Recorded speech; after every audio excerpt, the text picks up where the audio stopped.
आरोग्य मेले का किया गया आयोजन।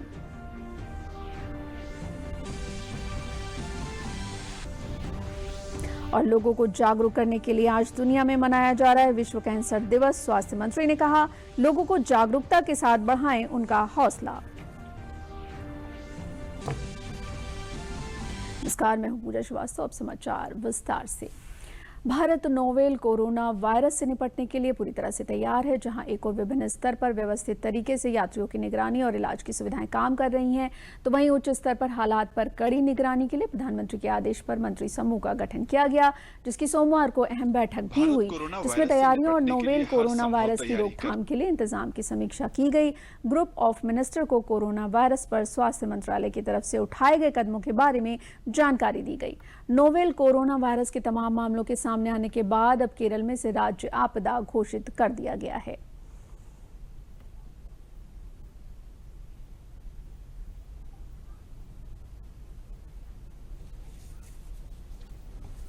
भारत कोरोना वायरस से निपटने के लिए हर संभव तैयारी कर रहा है। सोमवार को प्रधानमंत्री के प्रधान सचिव पीके मिश्रा ने कोरोना वायरस मामले में एक उच्च स्तरीय समीक्षा बैठक की, जिसमें राष्ट्रीय सुरक्षा सलाहकार, कैबिनेट सचिव, chief of defence staff Bipin Rawat सहित कई मंत्रालयों के सचिव शामिल हुए। ग्रुप ऑफ मिनिस्टर की भी सोमवार को पहली बैठक हुई, जिसमें स्वास्थ्य मंत्री, नागरिक उड्डयन मंत्री, विदेश मंत्री, गृह राज्य मंत्री किशन रेड्डी, स्वास्थ्य राज्य मंत्री अश्विनी चौबे, जहाज रानी मंत्री मनसुख भाई मांडविया भी शामिल हुए। ग्रुप ऑफ मिनिस्टर को कोरोना वायरस पर स्वास्थ्य मंत्रालय की तरफ से उठाए गए कदमों के बारे में जानकारी दी गई। इस बैठक में बताया गया कि चीन से लाए गए 645 लोगों की रोज चिकित्सा जांच होती है। भारत में 338 सैंपल टेस्टिंग के लिए भेजे गए हैं, जिनमें से 335 नेगेटिव पाए गए हैं, जबकि 3 लोग कोरोना वायरस से संक्रमित पाए गए हैं और 70 सैंपल की रिपोर्ट आनी अभी बाकी है। भारत में 21 एयरपोर्ट और बंदरगाहों पर जांच हो रही है। विभिन्न राज्यों के 2815 लोगों को निगरानी में रखा गया है। हांगकांग और चीन के अलावा सिंगापुर और थाईलैंड से आने वाली सभी उड़ानों में भी यूनिवर्सल स्क्रीनिंग की जा रही है। अभी तक 593 फ्लाइट्स की स्क्रीनिंग हो चुकी है, जिनमें से कुल 72,353 यात्री थे। 24 घंटे हेल्पलाइन नंबर 011-23-97-8046 की जानकारी दी गई है। Travel advisory has been revised, informing the public to refrain from travel to China, and that anyone with travel history of China since 15th January 2020 and from now on could be quarantined. Further, e-visa facility for Chinese passport holders has been temporarily suspended. E-visa already issued to Chinese nationals is also not valid temporarily, and the facility for submitting the application online for the physical visa for China is suspended. प्रधानमंत्री मोदी के निर्देश पर एक task force का भी गठन किया गया, जिसमें गृह राज्य मंत्री जी किशन रेड्डी, स्वास्थ्य मंत्री डॉक्टर हर्षवर्धन, उड्डयन मंत्री और विदेश मंत्री शामिल हैं। इसके अलावा सरकार ने सभी राज्यों और केंद्र शासित प्रदेशों के मुख्यमंत्री को पत्र लिखकर कोरोना वायरस के फैलाव पर कड़ी निगरानी रखने का निर्देश दिया है। केरल में 3 मामलों की पुष्टि होने के बाद केरल सरकार को भी भरोसा दिलाया गया है कि उससे हर स्थिति से निपटने के लिए मदद दी जाएगी। इन रोगियों को डॉक्टरों की निगरानी में रखा गया है और उनकी हालत स्थिर बनी हुई है। आज एक टास्क फोर्स का गठन किया गया। भारत के अंदर जो स्थिति देखते हुए जो क्या प्रिकॉशनरी मेजर्स लेना चाहिए, अभी चाइना से जितने भी चाइना तो वायरस जिस देश में है उस देशों से जो भी पैसेंजर्स आते हैं उसके लिए कैसा प्रिकॉशन लेके उसका चेकिंग करना चाहिए और भारत में ट्रीटमेंट कैसा होना चाहिए। स्वास्थ्य मंत्रालय ने एक नई ट्रैवल एडवाइजरी जारी करते हुए लोगों से चीन की यात्रा नहीं करने की सलाह दी है और अगर यात्रा करनी ही पड़े तो वहां से वापस लौटने पर उन्हें अलग निगरानी में रहने को कहा गया है। इसके अलावा 15 जनवरी के बाद चीन से आने वाले और आज के बाद वहां की यात्रा करने वालों को भी निगरानी में रहने को कहा गया है। इसके अलावा एहतियात के तौर पर भारत ने फिलहाल चीनी नागरिकों और चीन से आने वाले अन्य विदेशी यात्रियों को ई वीजा की सुविधा को अस्थायी रूप से निलंबित कर दिया है। वहीं चीन में भारत के दूतावास ने चीन में उपस्थित भारतीयों के लिए एडवाइजरी जारी की है, जिसमें उन्होंने 24 घंटे दूतावास के निकट संपर्क बनाए रखने की बात कही गई। दूतावास ने 2 हॉटलाइन नंबर, 1 ईमेल और अपने सोशल मीडिया के माध्यम से संपर्क में रहने को कहा है। एम्स के निदेशक डॉक्टर रणदीप गुलेरिया ने इस वायरस से बचाव के लिए कुछ महत्वपूर्ण बातें बताई हैं। हैंड वॉश रेगुलरली करना चाहिए, कॉफ एटिकेट्स होने चाहिए। जब आप खांस रहे हैं या तो टिश्यू पे के अंदर खांसें या रुमाल के अंदर खांसें और उसको अच्छी तरह से डिस्पोज ऑफ करें, या अपने एल्बो में या बाजू के अंदर खांसें, जिससे जो इन्फेक्शन है वो खांसने से ना फैले। ये एक ड्रॉपलेट इन्फेक्शन है। इसका ये मतलब हुआ कि जब आप खांसते हैं तो जो आपके खांसने से ड्रॉपलेट्स हवा में आते हैं उसके अंदर ये वायरस रहता है, और अगर वो हवा में जब वायरस रहता है, अगर कोई और इंसान पास आपके क्लोज कांटेक्ट में हो तो वो ये वायरस अपने सांस के साथ अंदर इनहेल कर लेता है, जिससे उसको इन्फेक्शन हो जाता है। कोरोना वायरस से निपटने के लिए व उसके संक्रमण को भारत में फैलने से रोकने के लिए भारत ने कमर कस ली है। DD news. वहीं बात केरल की करें तो तीसरे छात्र के घातक कोरोना वायरस से संक्रमित होने की पुष्टि के बाद सरकार ने इस बीमारी को राज्य आपदा घोषित कर दिया।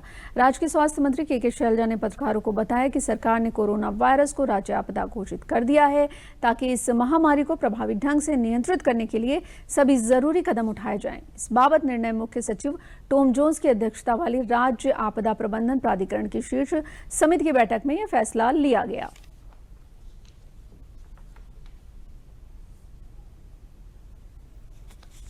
वुहान से जो छात्र आए हैं उन्होंने स्वदेश आने पर खुशी जताते हुए साथ ही साथ प्रधानमंत्री और सरकार का शुक्रिया अदा किया। मैं कानपुर यूपी से हूँ और मैं वही university of science and technology Xianning, जो कि वुहान से 40 किलोमीटर की ड्राइव पर है।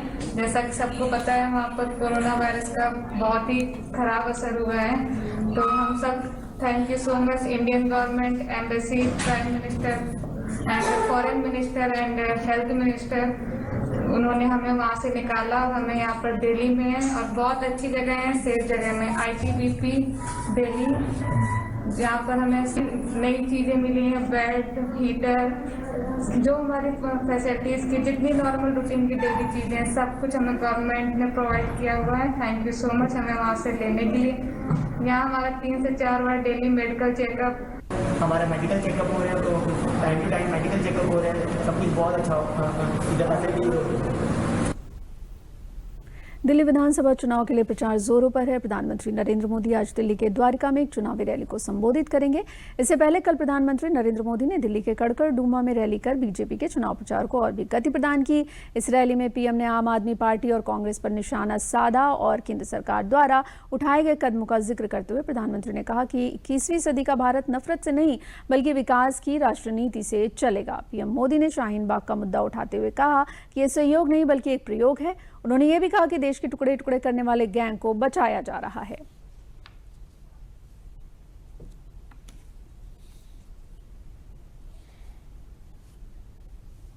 सीलमपुर हो, जामिया हो या फिर शाहीन बाग, बीते कई दिनों से सिटीजनशिप अमेंडमेंट बिल को लेकर प्रदर्शन हुए। क्या ये प्रदर्शन सिर्फ एक संयोग है? जी नहीं, ये संयोग नहीं, ये एक प्रयोग है। इसके पीछे राजनीति का एक ऐसा डिजाइन है जो राष्ट्र के सौहार्द को खंडित करने के इरादे रखता है। संविधान और तिरंगे को सामने रखते हुए ज्ञान बांटा जा रहा है और असली साजिश से ध्यान हटाया जा रहा है। केंद्रीय मंत्री प्रकाश जावड़ेकर ने आज राज्यसभा में कहा कि निर्भया के दोषियों की फांसी में देरी एक संवेदनशील मामला है। इसके लिए पूरी तरह राज्य सरकार जिम्मेदार है। ये बहुत सेंसिटिव विषय है। Minister is responding on the government ना रमेश। जुलाई 17 में ही is not saying any opinion. जुलाई 17 में सुप्रीम कोर्ट ने अपील खारिज किया, लेकिन जेल अथॉरिटी ने 1.25 साल उन गुनहगारों को जो प्रोसेस विवाद का विषय चाहिए नहीं बताया। विवाद का विषय नहीं बनना चाहिए। डिले हुआ है। ये राज्य सरकार के हाथ में होता है और राज्य सरकार के कारण ये डिले हुआ है। वहीं राष्ट्रीय नागरिकता संशोधन के मामले पर अभी तक कोई फैसला नहीं किया गया। इस बात की जानकारी गृह मंत्रालय ने लिखित रूप में लोकसभा में दी। मंत्रालय ने बताया कि इस बारे में राष्ट्रीय स्तर पर कोई फैसला नहीं किया गया है। वहीं लोकसभा की कार्यवाही विपक्षी दलों के हंगामे के कारण दोपहर 12 बजे तक के लिए स्थगित कर दी गई थी। कांग्रेस सांसदों ने भाजपा सांसद अनंत कुमार हेगड़े की महात्मा गांधी पर दिए गए बयान पर सदन में हंगामा किया। एशिया की सबसे बड़ी रक्षा प्रदर्शनी डिफेंस एक्सपो 2020 का आगाज कल से राजधानी लखनऊ में शुरू होगा। डिफेंस एक्सपो में अत्याधुनिक हथियारों के साथ अंतर्राष्ट्रीय फलक पर भारत के उभरते हुए कद की तस्वीरें भी दिखेंगी। आधी दुनिया के आधुनिक सैन्य हथियारों के साथ भारत का कूटनीतिक कौशल भी दिखेगा। कल प्रधानमंत्री नरेंद्र मोदी के कार्यक्रम में बदलाव हुआ है। अब वह सुबह की जगह दिन में 1:20 पर विशेष विमान से चौधरी चरण सिंह एयरपोर्ट पहुंचेंगे। इसके बाद प्रधानमंत्री एयरपोर्ट से हेलीकॉप्टर के द्वारा कल्ली पश्चिम पहुंचेंगे। वहां से कार्यक्रम स्थल जाएंगे। डिफेंस एक्सपो में हजारों देशी विदेशी रक्षा कंपनियों के प्रतिनिधियों, रक्षा मंत्रियों, राजनयिकों, अधिकारियों, राजदूतों व रक्षा विशेषज्ञों की मौजूदगी रहेगी।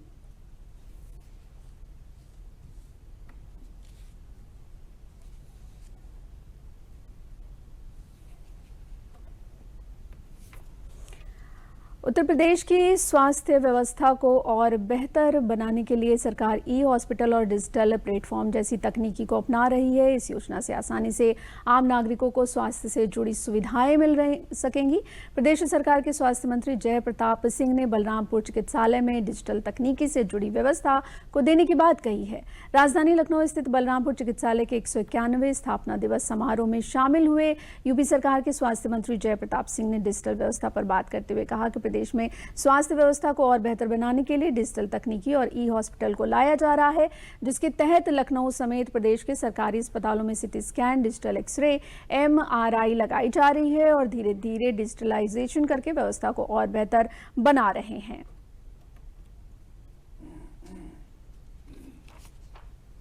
आपकी जनता जो आपके पास आती है उसको पूरा फायदा भी मिले, ये भी होना जरूरी है। और इसी तरह हम सभी हॉस्पिटल को धीरे धीरे करके दे रहे हैं। आज हमारे पास पीपीपी मॉडल पर हम सीटी स्कैन हर एक जनपद के जिला चिकित्सालय पर लगा चुके हैं। डिजिटल एक्सरे हमारे लग चुके हैं, एमआरआई लग रहे हैं, अल्ट्रासाउंड लग रहे हैं, डायलिसिस का भी, हेमोडायलिसिस का भी अलग अलग पीपीपी मॉडल पर कम से कम 42 डिस्ट्रिक्ट में कर रहे हैं। ई हॉस्पिटल के द्वारा हम लोग चल रहे हैं और इस तरह करके पूरा कनेक्टिविटी को लेके, डिजिटलाइजेशन को लेके, नए उपकरण को लेके सीएचसी लेवल तक भी जाने की हम लोग की पूरी क्षमता भी है और हम उसको जितना तेजी से आगे बढ़ाएंगे, ये पूरा आपका स्ट्रक्चर मिला के इस 10 करोड़ से आगे के लोग को भी हम पूरा उपचार अच्छी टक्कर के साथ किसी प्राइवेट मेडिकल क्लास के साथ भी हम दे सकते हैं। ये आप सभी लोग का जो सहयोग भी होगा, आप सभी लोग का आशीर्वाद भी होगा और आपके साथ गवर्नमेंट का जो संबंध है वो उसको अच्छी तरह से निभाने के लिए हम सभी लोग आप लोग की समस्या की सुनने के लिए बराबर हम लोग रहते भी हैं और उन समस्याओं का समाधान भी समय समय पर हम सभी लोग करते हैं। जनपद हापुड़ में सीएम आरोग्य स्वास्थ्य मेले का विधायक कमल मलिक ने सिंभावली स्वास्थ्य केंद्र में शुरुआत की। इसमें आने वाले मरीजों की जांच की जाएगी और मरीजों को भी बेहतर सुविधा उपलब्ध कराई जाएगी। तीर्थ नगरी गढ़ मुक्तेश्वर विधानसभा के विधायक ने कहा कि ये योजना लोगों को स्वास्थ्य सेवा देने में अपनी अहम भूमिका अदा करेगी। आरोग्य मेला के माध्यम से लोगों के कार्ड बनाए जाएंगे तथा स्वास्थ्य संबंधी समस्याओं का भी समाधान किया जाएगा। विशेष जागरूकता के लिए आयुर्वेदिक, होम्योपैथिक तथा एलोपैथिक के डॉक्टर एक ही छत के नीचे बैठकर मरीजों की देखभाल करेंगे। ये हमारे माननीय मुख्यमंत्री जी को मैं उनको नमन करता हूं। उन्होंने उत्तर प्रदेश की जनता के स्वास्थ्य के लिए, उनको आरोग्य हो, इसके लिए उन्होंने आरोग्य मेला प्रारंभ किया है और इसमें बहुत सारी जांचें हैं। जैसे ब्रेस्ट का कैंसर की जांच पहले नहीं होती थी, अभी यहाँ उनको मिलने वाली है और जो उसके उच्च रक्तचाप के जो हमारे मरीज होते हैं उनके लिए विशेष बहुत सारे अवेयरनेस किस तरीके से हो सकता है उनको ठीक करने के लिए। और आयुर्वेद का एक डॉक्टर, एक आयुर्वेदिक का और एक होम्योपैथी का डॉक्टर, सारे एक समय में एक छत के नीचे यहाँ मिलने वाले हैं। इससे पूरे क्षेत्र के मरीजों को बहुत राहत मिलेगी। बरेली में श्रम विभाग की ओर से कन्या विवाह योजना के तहत 520 कन्याओं का विवाह कराया गया। इस कार्यक्रम में प्रदेश सरकार के श्रम मंत्री स्वामी प्रसाद मौर्य ने शिरकत कर नवविवाहित जोड़ों को आशीर्वाद दिया। कार्यक्रम में पहुंचे श्रम मंत्री स्वामी प्रसाद मौर्य ने कहा कि श्रमिकों के बच्चों की क्लास 1 से लेकर उनकी engineering, medical, ITI, polytechnic, graduation तक की पढ़ाई का सारा खर्च अब सरकार उठाएगी। इतना ही नहीं, सरकार इन बच्चों को उनकी जरूरतें पूरी करने के लिए प्रतिमाह जेब खर्च भी देगी।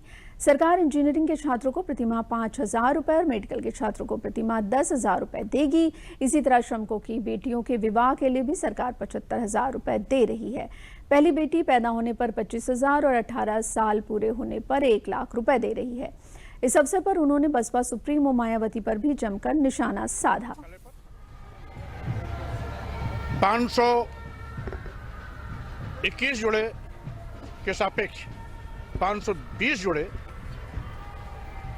श्रमिक पुत्रियों की सामूहिक विवाह योजना का कार्यक्रम संपन्न हुआ और इस सामूहिक विवाह में सम्मिलित होने वाली प्रत्येक शादी पर श्रमिक पुत्री के पिता पर यानी कन्या के पिता के नाम 65,000 रुपये RTGS के माध्यम से पैसा पहुंच जाएगा।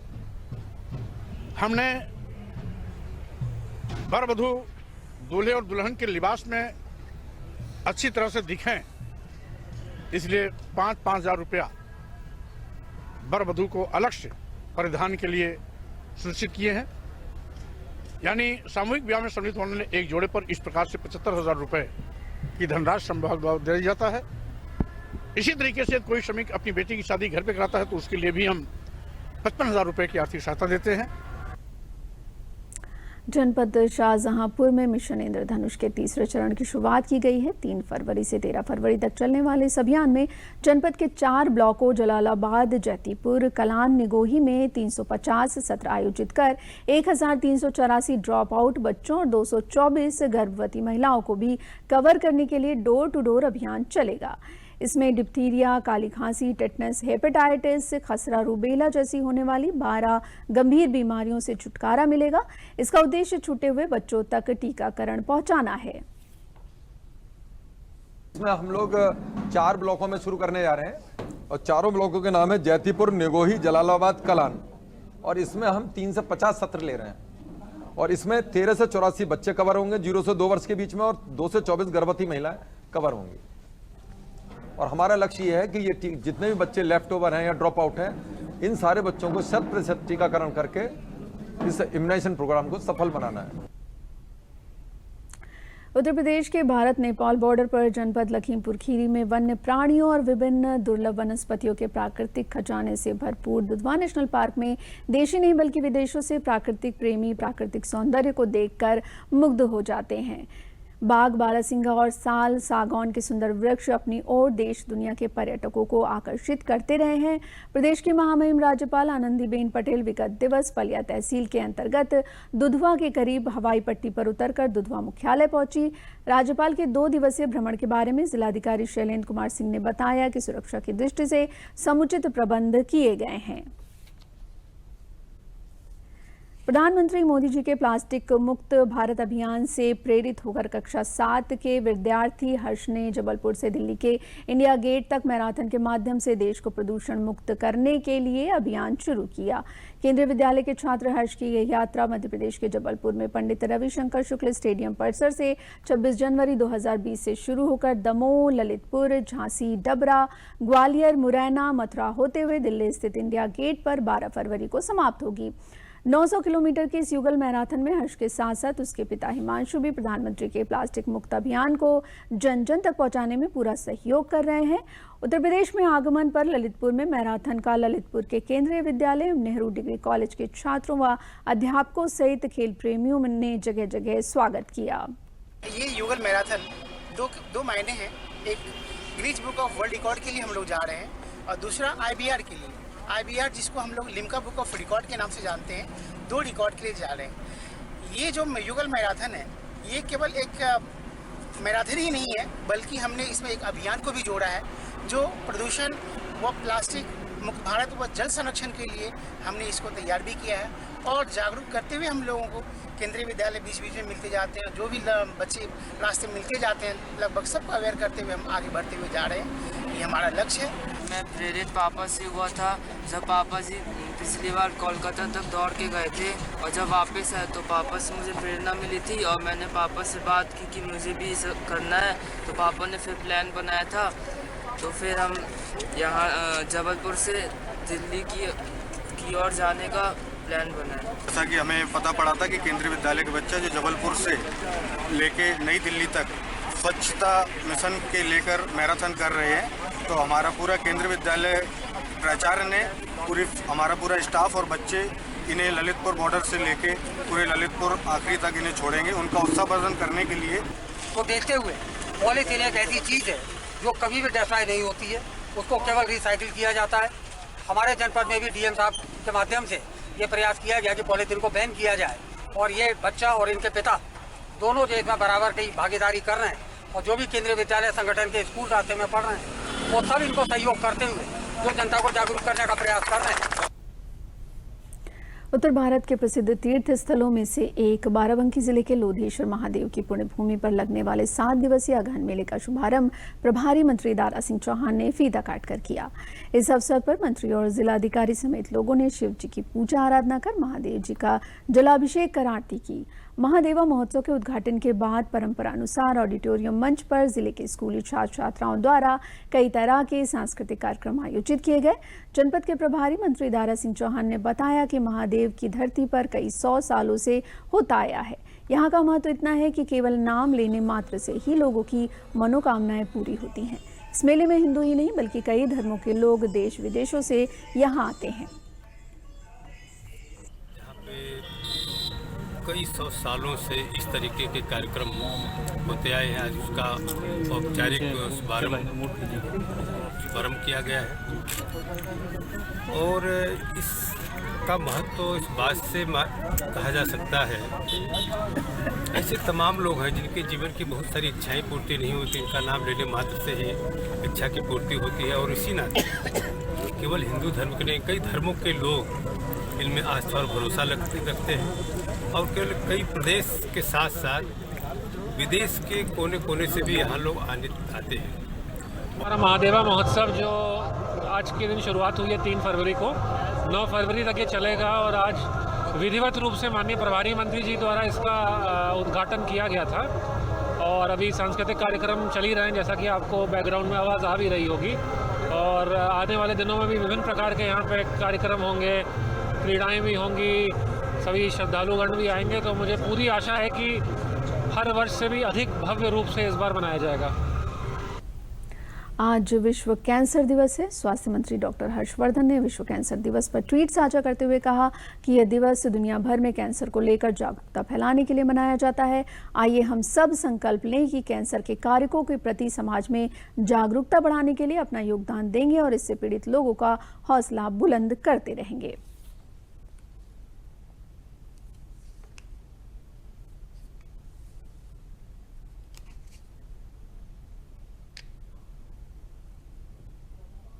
हाथरस में कैंसर की रोकथाम करने और जागरूकता फैलाने के लिए आज अंतर्राष्ट्रीय विश्व कैंसर दिवस मनाया गया। यह प्रतिवर्ष 4 फरवरी को मनाया जाता है। जागरूकता के लिए जनपद में एक सेमिनार का आयोजन किया गया। इस बार कैंसर दिवस की थीम मैं हूं और मैं रहूंगा रखा गया है।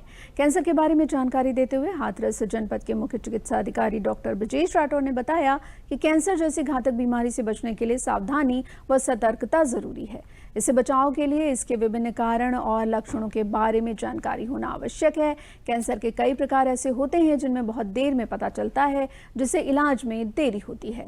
उन्होंने बताया कि इसके प्रति जागरूकता बहुत ज्यादा महत्वपूर्ण है। कल हम लोग मना रहे हैं, इस बार का थीम है I am and I will, यानी कि मैं आज भी हूँ, आगे भी रहूँगा।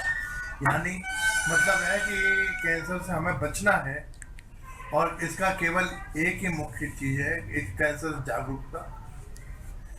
और मतलब इसका समय पे उसका मतलब हम लोग उसके डिटेक्ट कर पाएँ, उसको रोग ना छिपाएं बल्कि तुरंत जाएं और पहले स्टेज दूसरे स्टेज में इलाज संभव है, तृतीय से चतुर्थ स्टेज में बहुत मुश्किल होता है। और यही है संदेश देना चाहते हैं। जैसे पान गुटखा वगैरह मुंह में दवाई खाते हैं या तंबाकू का सेवन करना, ये सब कैंसर को बढ़ावा देता है। ये प्री डिस्पोजिंग फैक्टर है जिसकी वजह से मतलब कैंसर तेजी से होने की संभावना रहती है। इन चीज़ों से बचाव। किसानों की आय दोगुनी करने के लिए कृषि विविधीकरण पर जोर दिया जा रहा है। इसी के तहत कृषि विभाग के द्वारा खेत तालाब योजना के माध्यम से किसानों को अनुदान दिया जा रहा है। किसान इस योजना के तहत अपने खेत में तालाब खुदवाकर एक ओर जहां भूगर्भ जल को बढ़ाया जा रहा है, वहीं उसमें मत्स्य पालन और ड्रिप सिंचाई के लिए जल एकत्रित हो रहा है। जिले में खेत तालाब योजना के तहत बहरिया विकासखंड में अब तक 2 दर्जन से अधिक किसानों को इसका लाभ मिल चुका है। तालाब खुदाई का अनुदान कृषि विभाग के द्वारा मुहैया कराया जाता है। प्रयागराज जनपद में इस योजना के तहत अभी तक कुल 25 तालाबों की खुदाई कराई गई है, जिसमें किसान कृषि विविधीकरण के तहत मत्स्य पालन व अन्य कार्य कर रहे हैं। 1,05,000 रुपए लागत इसकी जो तय होती है सरकार की तरफ से, उसका 50% यानी कि 52,500 रुपए हम 3 किस्तों में कृषक के खाते में डायरेक्ट बेनिफिट ट्रांसफर के माध्यम से सीधे अकाउंट में स्थानांतरित कर देते हैं। तो जैसा कि आप समझ रहे हैं, वित्तीय सहायता तो मिलती है कृषक को। उसके अलावा अनेक फायदे हैं। पहला फायदा वर्षा जल संचयन होता है, जो इसका मुख्य उद्देश्य है, क्योंकि वर्षा का जल जो बह करके मिट्टी की ऊपरी उपजाऊ परत को बहा करके अपने साथ लेके चला जाता है, वो उपजाऊ परत भी बचती है, मिट्टी के पोषक तत्व भी बचते हैं, फसल उत्पादन को भी योगदान मिलता है। और वर्षा का जल जब तालाब में इकट्ठा होता है तो ग्राउंड वाटर रिचार्ज होता है। ये एक महत्वपूर्ण योगदान है जो कि वाटर टेबल जिन विकास खंडों में नीचे गिरता ही जा रहा है, क्योंकि ये पेयजल की समस्या को भी बढ़ा रहा है और कृषि के लिए सिंचाई की समस्या को भी बढ़ा रहा है। तो ये 2 मुख्य योगदान है। इसके अलावा आय को दुगना करने में इस तालाब के द्वारा किसान मछली पालन कर रहे हैं। जनपद के लगभग 5 तालाबों में मछली पालन का कार्य शुरू किया जा चुका है कृषकों के द्वारा, जिससे उनकी आय को अतिरिक्त आय होती है। आजमगढ़ जनपद के चौरी बेला महाविद्यालय तरवा के हॉकी मैदान में अखिल भारतीय इनामी हॉकी प्रतियोगिता का आयोजन किया गया, जिसमें देश के विभिन्न राज्यों के कुल 26 टीमों ने भाग लिया। स्वर्गीय चंद्रदीप सिंह स्मारक की स्मृति में आयोजित इस 5 दिवसीय हॉकी प्रतियोगिता का उद्घाटन एनडीआरएफ के डीआईजी आलोक कुमार सिंह ने खिलाड़ियों के परिचय के साथ गुब्बारे उड़ाकर दिया। चंद्रजीत सिंह अखिल भारतीय इनामी हॉकी प्रतियोगिता में semifinal match steel authority of India Orissa Malviya club Varanasi के बीच खेला गया। वहीं final match UP college Varanasi एवं मालवीय क्लब के बीच खेला गया, जिसमें यूपी कॉलेज विजयी रहा, जिसे शील्ड के साथ 8,000 रुपए व उपविजेता टीम को 5,000 रुपए नगद पुरस्कार देकर सम्मानित किया गया। अंत में प्रमुख समाचार एक बार फिर। कोरोना वायरस से लड़ने के लिए प्रधानमंत्री ने किया मंत्री समूह का गठन। यात्रियों की निगरानी के साथ केरल में से घोषित किया गया है राज्य आपदा।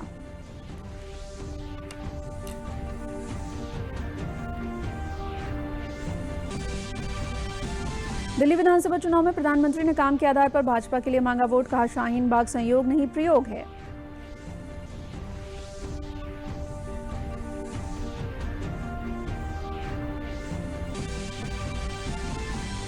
स्वास्थ्य सेवाओं को लेकर स्वास्थ्य मंत्री ने ई हॉस्पिटल योजना की शुरू। कई जनपदों पर मुख्यमंत्री जन आरोग्य मेले का किया गया आयोजन।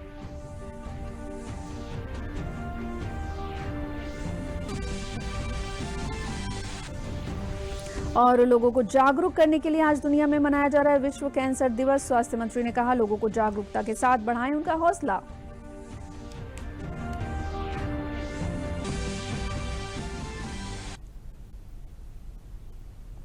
इसी के साथ समाचार समाप्त हुए।